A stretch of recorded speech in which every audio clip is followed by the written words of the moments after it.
madam? And how often, Samuel, have you seen me drink liquor? Woman, take it and do as you are told. They're all like that. They just fuss and blow off their tempers, and then one may sit on them. But why does it worry you so much, Rebecca? It's not to Shabbat to be converted, God forbid, that Yossi is going. Oh, Samuel. Mother, I can take care of myself by now. You needn't worry. And as for me marrying a Gentile, you have nothing to worry about there either. Haven't I known Leah for 3 years already? You may as well begin preparing the list of wedding invitations. Rebecca, now that you are crying, you are not only hard-headed, but also silly, simply silly, long of hair, short of sense, to cry and know not wherefore. Have you ever seen such a crybaby as my dear Rebecca?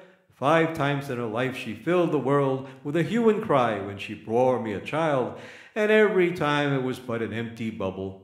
5 girls she brought me. Then, beginning with the 6th birth, she was fortunate enough to get boys, the real thing.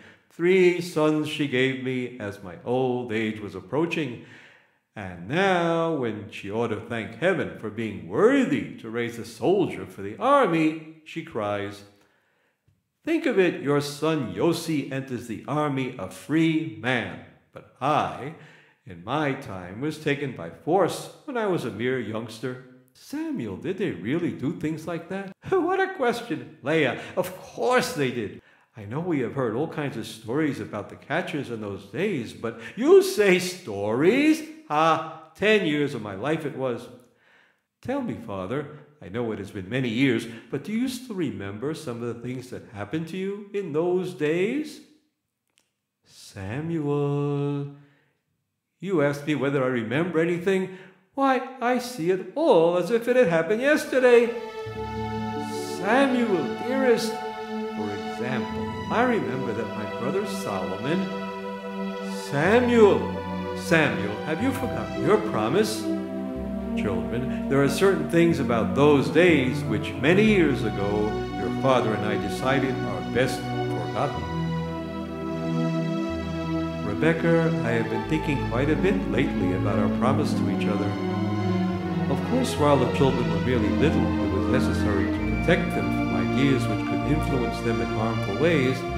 But now that Yossi already is a grown man, and it is time to start looking for a wife for Moshe, it seems to me there is much that children can learn from hearing about the difficult times we went through in those days.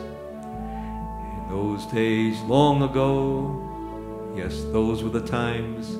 Each season, each moment dared us to live it well, and life was a painting done in the strongest colors.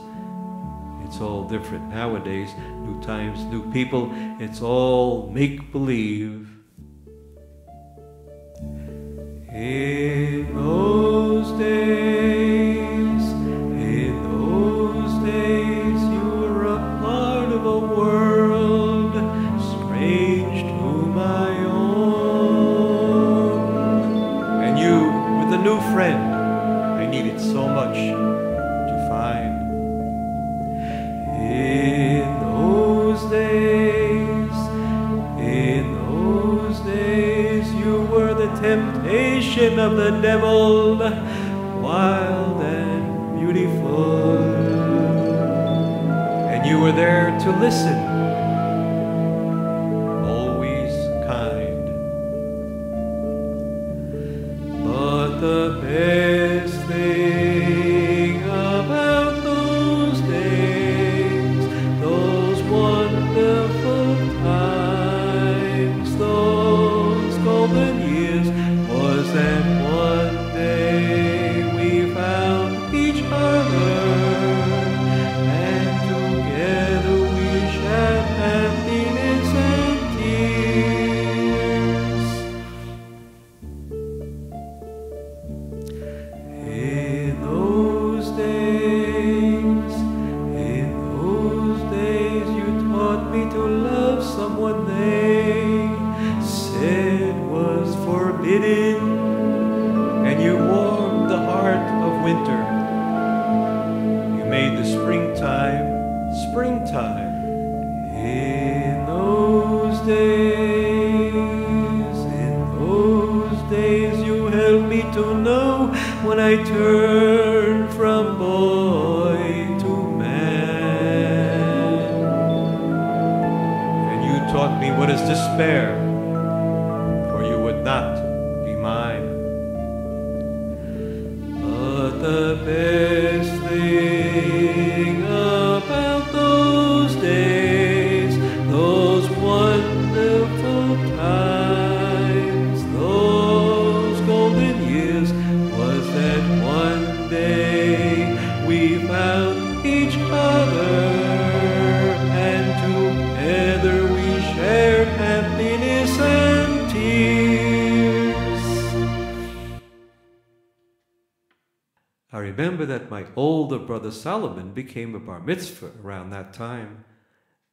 Then there was Dovidel, another brother, younger than Solomon but older than myself. He had just died, so I must have been 10 years old. I remember a Saturday night right after the death of Dovidel, and within the period of the 30 days mourning, Mother would not be consoled. As she put it, Dovidel had been her very best. So you see how it is. Mother a crybaby, and now Rebecca another crybaby. Oy vavoy. Father was absolutely right. Women were created out of tears, no doubt about it. And men, for sure, they were created out of vodka. Well, at least finally she stopped crying. Woman, have a drink. Ah, you could sit here and tell your stories, but somebody has to prepare dinner. You're sure you don't want a drink, woman? Let her be, Samuel. Go on with your story. But first of all, aside from Dovidel and yourself, how many brothers were there? Originally, I had 3 brothers. The firstborn, Simcha, may he rest in peace, had been married long before. He was a junior shochet in town and a candidate for the rabbinate.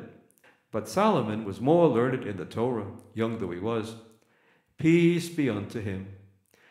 Well, they are now both in the world of truth, in the world to come, both of them. As to myself, why deny it? I was a dullard, a lover of animals. I even had a dog, which I raised on the sly near my father's house. Somehow my soul was just not right for the Torah. Well, around that time, the mothers began to worry. There were rumors all over that a catcher was coming to town. According to some, he already had arrived.